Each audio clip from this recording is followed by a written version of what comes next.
to see who is the greatest Royal Rumble participant of all time. Salvi, who would be on your Mount Rushmore of wrestling managers? Mount Rushmore. Okay, so immediately Bobby Heenan. Bobby Heenan for sure. Then I would follow that up with Paul Heyman. No hesitation. Those are the top two. If someone were to tell me, and Shane McMahon at number one, if someone were to tell me that Bobby Heenan or Paul Heyman were the greatest managers of all time, I wouldn't argue with that. Those guys are fantastic. But I'm going to lower that just a tad. But for my Mount Rushmore, like I said, I'm going to go Bobby Heenan, Paul Heyman. I'm going to go Jimmy Hart.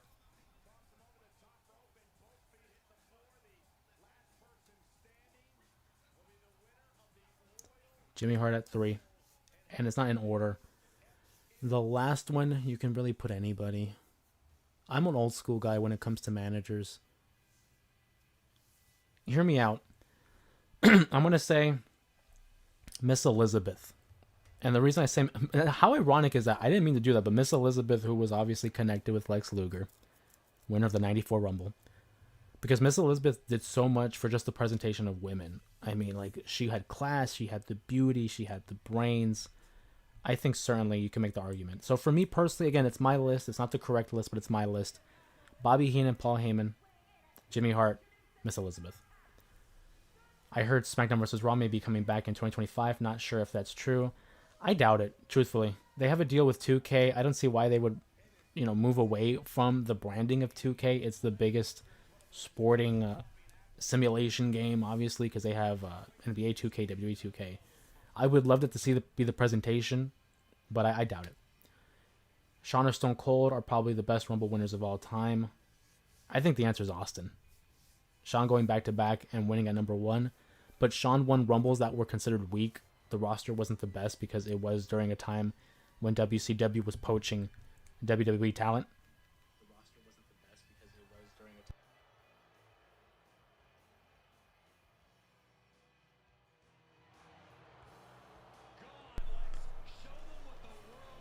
So I think Austin definitely would have been considered number 1. Kevin, you can also make the argument that Bobby is a GOAT commentator. Oh, 100%. But, my brother and I, we had this conversation about commentators, play-by-play versus a color commentator. Bobby Heenan is one of the greatest of all time, just in wrestling. You look at a guy like Paul Heyman who could do everything. He was he's great on the mic. He's great as a manager. I really enjoyed his work as a color commentator in during the Attitude Era and that early run in 2001. Bobby Heenan and Paul Heyman, I think, are one and the same, cut from the same cloth. Do you remember when Raw drafted JR to SmackDown and Cole to Raw? Yeah, I remember that. And that was a shoot. They didn't know that was going to happen. Their reactions were genuine. And I wasn't a fan of it because Michael Cole for me was always SmackDown and JR was always Raw. Good God, the meat on him is crazy. Lex Luger at number 2 here. Shane McMahon at number 1 representing his father Vince, who's been canceled by the WWE. And Randy Orton at number 3, who won 2 Rumbles. One in 2009 and one in 2017.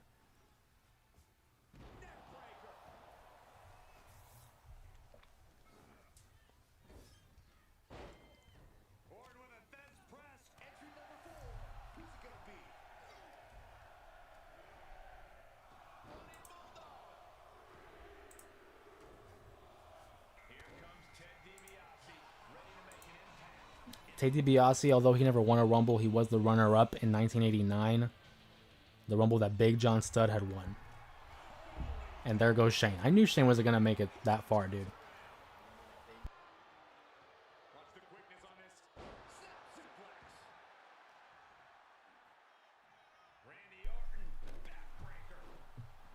Lexis King is doing so much better in NXT. That's a great comment. Lexis King, when he was known as Brian Pillman Jr. on AEW, was doing nothing. I mean, he was a part of Kurt Angle at a very early number. Brian Pillman Jr. was a part of that team with Griff Garrison and Julia Hart and was really doing nothing. The star that came out of that group was Julia Hart, and I love her work with the House of Black. But ever since coming to NXT, he's developed more of an importance. He's getting a significance, being associated with guys like William Regal as well as Charlie Dempsey, feuding for the Heritage Cup. I think he's doing way better. And I thought it was a bold decision of them to kind of stay away from the Brian Pillman name. They've been very... Wow, Stone Cold at number 6.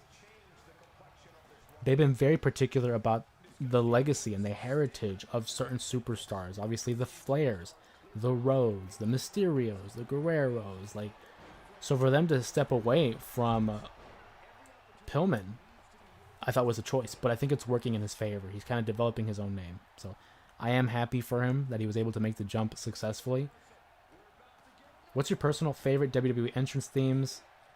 And what 3 themes that immediately made you afraid? For example, if I hear Lesnar's theme, I'm... So my 3 personal favorite entrance themes. Stone Cold Steve Austin, I think, is the greatest theme song of all time. It's so simple, but it's effective. When you hear the glass, you already know something's going down. Aside from him, I would say I love CM Punk's. I'm biased. So I'm a CM Punk guy. Cult of Personality, Living Color. It just sets the mood. It really gets you amped. It gets you feeling in that type of confidence. My 3rd favorite would probably be Edge, Metalingus by Alter Bridge. Those are my top 3. My personal favorites. In terms of the 3 that made me instantly afraid, I mean, The Undertaker's gong. You hear the gong, I mean, immediately you knew what was going to go down. Lesnar's a great option. I think Austin could also be in that conversation, but I think you got to go with The Undertaker being the most intimidating. You know, instantly you're giving that sense of fear when it comes to an entrance theme. But yeah, my top 3 though, for theme songs and wrestling, CM Punk, Austin, and Edge. Those are my 3 favorites. And it could change. I think CM Punk would be the one to kind of flip because I also like Triple H's, Motorhead, The Game. But to answer your question, Kevin, we're going with... Randy's out. Randy, you're on number 3. If you're just joining us here on the live stream, we're doing a 30-man Royal Rumble that includes former winners and former runner-ups, seeing who is the greatest Royal Rumble participant, as it seems Ted DiBiase was just eliminated.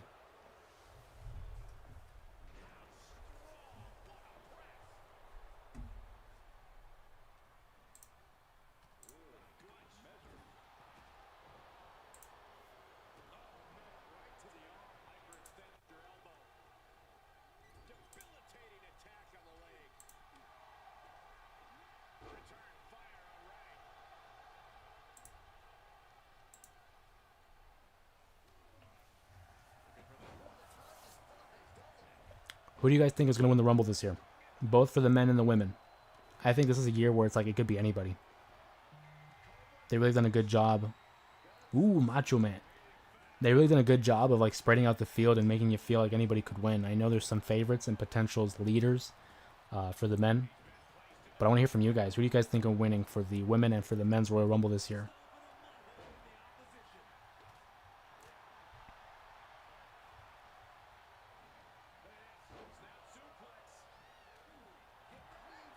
Yo, welcome to the live stream. Appreciate you, man.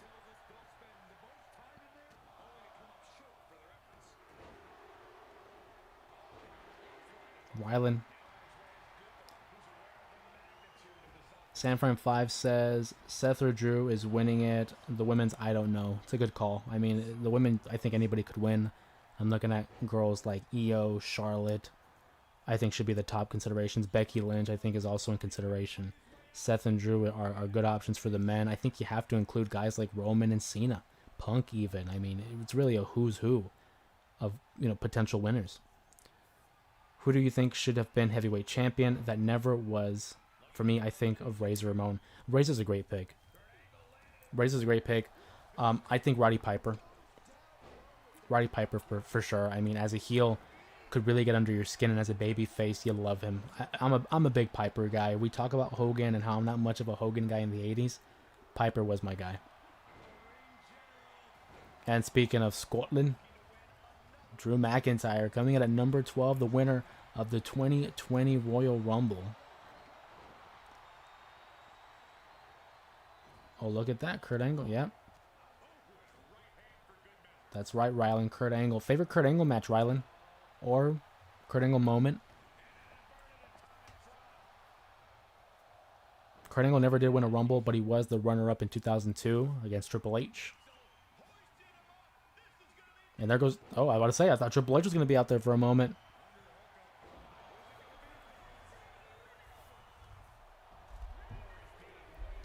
And, man, we got some eliminations here. Ray just eliminated. Shawn Michaels at number 13. Was that Gunther? Gunther was eliminated as well. I missed that. We're flying by here. We're at the number 13 mark.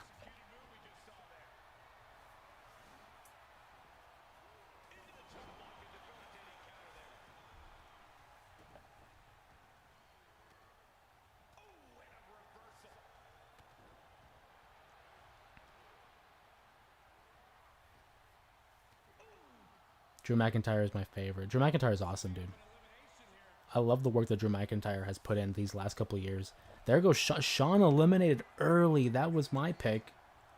Shawn out by Macho Man. Drew McIntyre's on another level.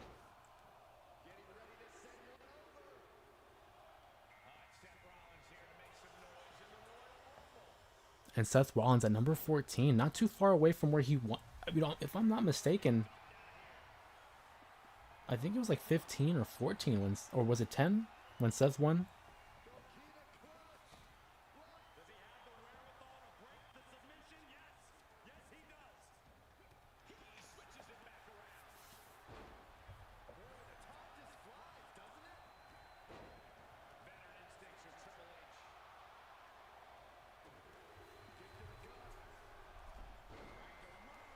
Yokozuna at 15, man. I'm gonna throw a poll in the chat here.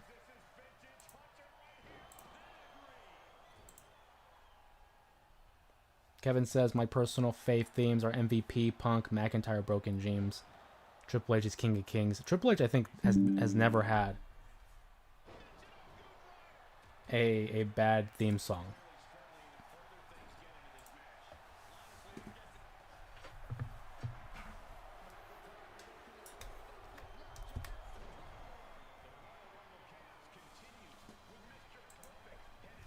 But aside from that, I mean, MVP, solid pick. Punk, I mean, you guys know mine. He's up there. McIntyre's Broken Dreams was a great one as well. Soft says, my favorite Royal Rumble moment was Mick Foley coming out with 3 different... Yeah, when he was a Mankind. Damn, there goes Yoko. When he came out as Mankind, Dude Love, and Cactus Jack, classic moment. The 98 Rumble, the year I was born. So that one sticks out for me.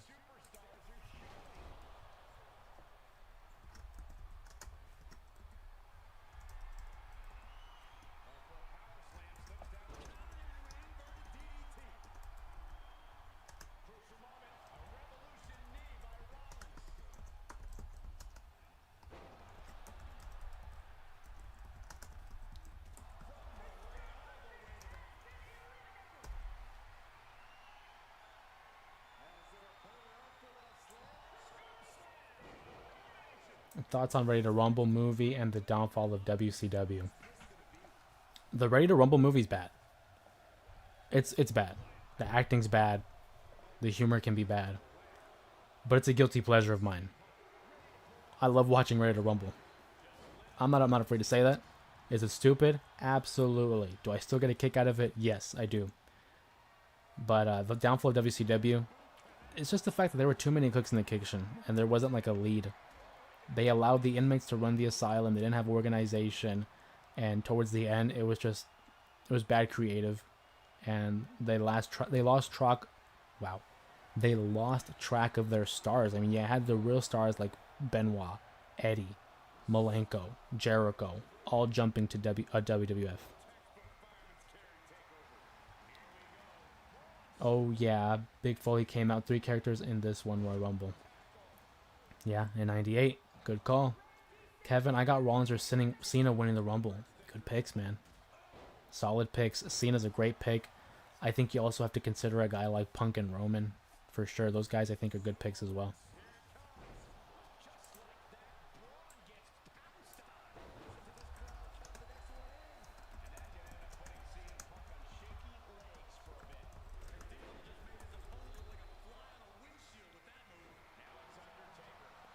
Number 9. Ooh, there goes Angle.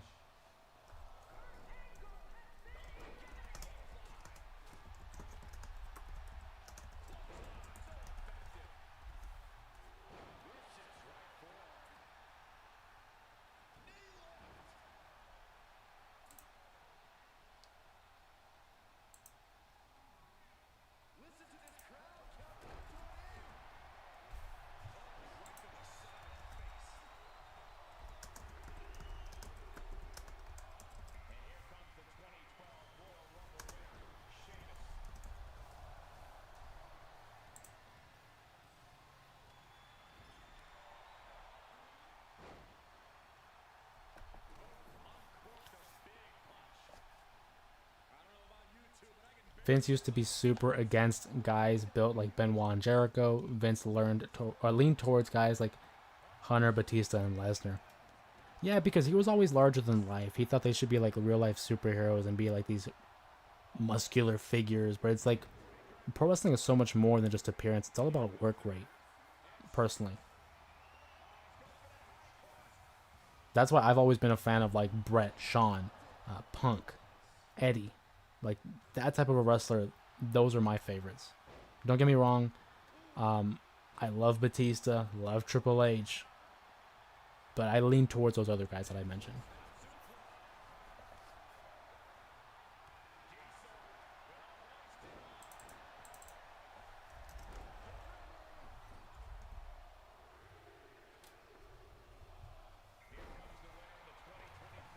Cody Rhodes at 22 draws a really good number.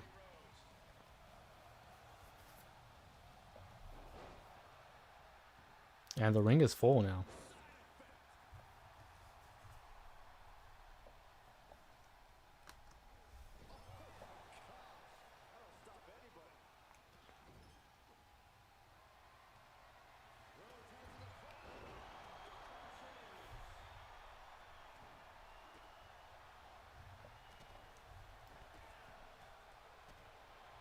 Uh-oh, yep.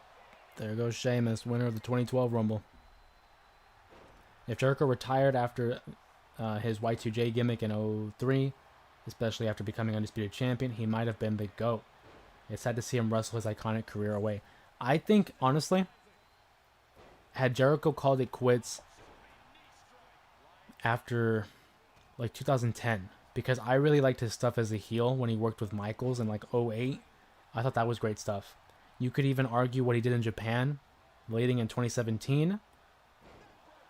I think if he had to, retire, it probably would have been around the pandemic in like 2020, 2021. Because that, for me, that's when it started to turn. Right after we were coming out of the pandemic, that's when I think it started going down.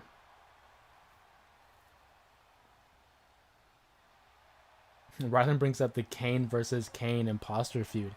Dude, I remember that vividly back in 06. It was like their way of promoting See No Evil. And fun fact, the imposter Kane was portrayed by Luke Gallows, also known as Festus.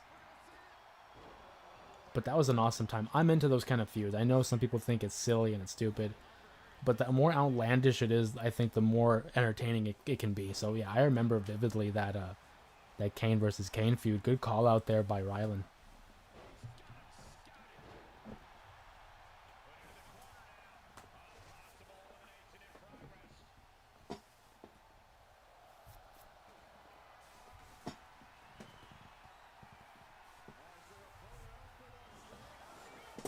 There goes Cody.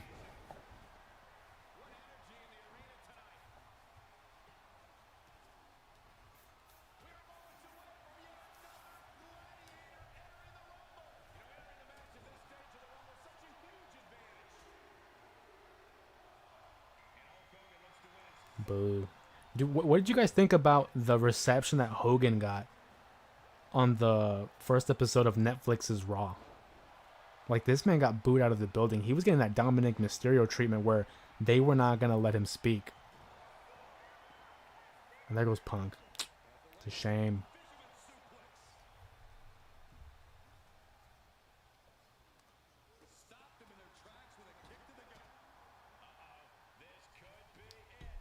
Undertaker versus Undertaker. Oh, back in 94.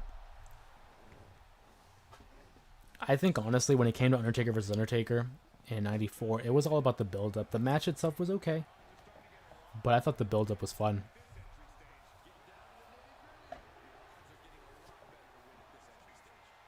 Bulldog, the runner-up in 95. Hogan's entrance in WCW was all the Hell Angels along him was fire. Oh, yeah.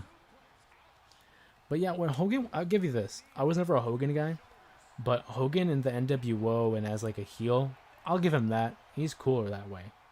I think he's way more entertaining. Hogan versus Cena would be fire. It's too late now. Their best shot would have been 05 or 06.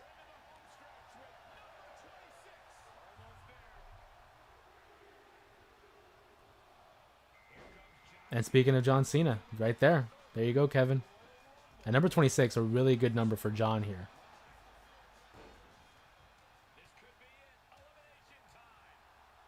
Seth's still in there. He's been in there for a minute.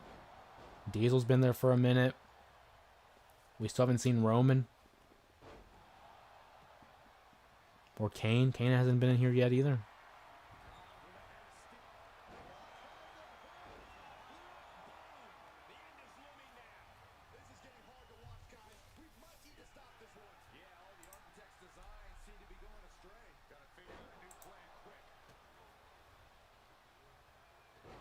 Nice code red by Cena. Oh, and there goes Hogan. Awesome by The Undertaker. We love it. We love to see it. Bulldog? Bulldog out by Rock.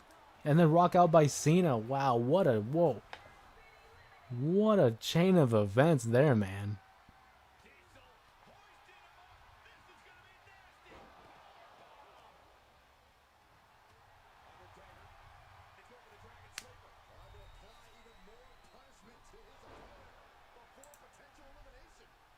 Hogan was such a cool heel. If you paid attention, he was fire at trash talking.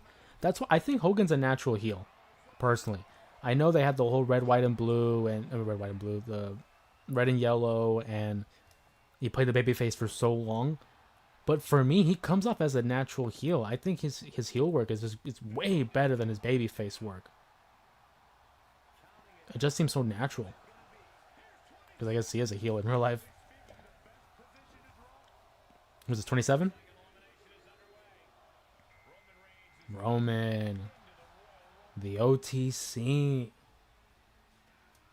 Look at the list of names, dude, in the ring right now. Roman Reigns, Seth Rollins, Bret Hart, The Undertaker, John Cena, and then there's Kevin Nash. The first Inferno match was crazy to see for the first time. Dude, Kane and The Undertaker. I love the Kane and The Undertaker feud. Again, it's one of those things where people can consider it cheesy or outlandish, but the whole Undertaker versus Kane stuff, I loved it from beginning to end. I don't care how crazy it was. And there's Kane, right on time. Kevin says giving Hogan creative control was WCW's downfall. Giving a lot of people creative control. I mean, look at like Kevin Nash and how he ran it, you know, when he became the world champion. And that was the one thing I think was the problem, is they gave too many cooks in the kitchen. At the end of the day, you have to have one boss. And that's why Vince McMahon and the WWE worked so well, is because it went through Vince. I mean, yeah, obviously towards the end, decline. But at the height of its powers, Vince was the clearer guy. You had to get it cleared with him.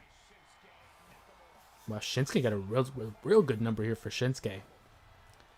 Because that's one thing, too. A lot of people say Vince Russo. That Vince Russo led to the downfall of WCW, but was also a huge part in the attitude era of WWE. Vince Russo was doing the same thing he was doing in WCW as he was with the WWF. The only difference is he didn't have McMahon to filter him and to kind of pick and choose the ideas. In WCW, it was like, okay, we're going to do it. But in WWE, Vince McMahon was the final say. All right, everyone's in the matchup here. Who's going to be the winner and consider the greatest Royal Rumble participant?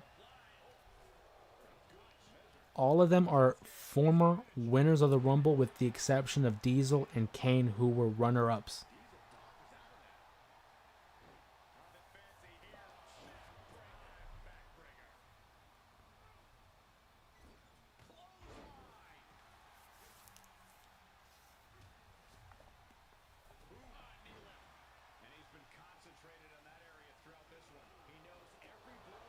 There goes Batista, and there goes Bret Hart.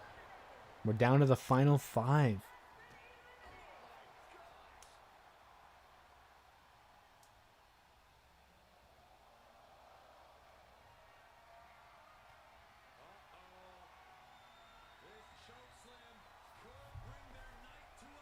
And there goes Shinsuke.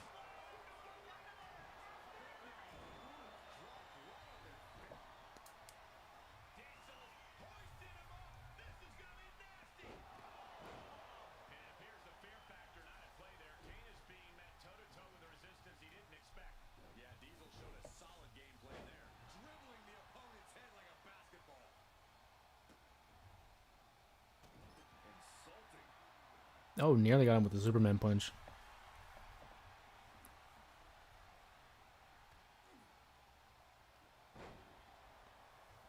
But the Royal Rumble, like I said, is just... This year you could see it going anyway. You know, Roman Reigns just announced that he's going to be participating. Well, rather, Paul Heyman announced for Roman that he's going to be in the Rumble. We know Cena's going to be there. I'm guessing Punk is also going to be in it. Guys like Jey Uso, more likely. It's going to be a star-studded Rumble this year. I really think so.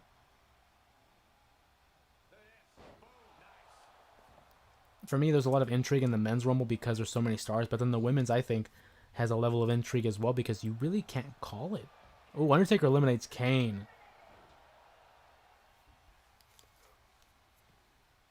How poetic. The Undertaker takes out his brother Kane. Seth Rollins could have kicked out The Undertaker. He could have. But it looks like... Oh, no, he counters it.